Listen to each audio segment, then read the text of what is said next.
জুলাই বিপ্লবের আগে এটার নাম ছিল জাতিসংঘ পার্ক।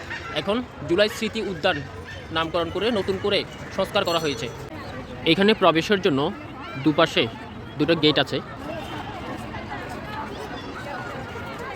পার্কের দুপাশে দুটো টয়লেটের ব্যবস্থাও রাখা হয়েছে। পুরো পার্ক জুড়ে বসার জন্য আলাদা আলাদা ব্যবস্থা রাখা হলেও মাঠের ঠিক দুপাশে দুটো বিশেষ আকর্ষণ বসার জন্য রাখা হয়েছে, একটা এই কোণে আর একটা ঠিক এই কোণে।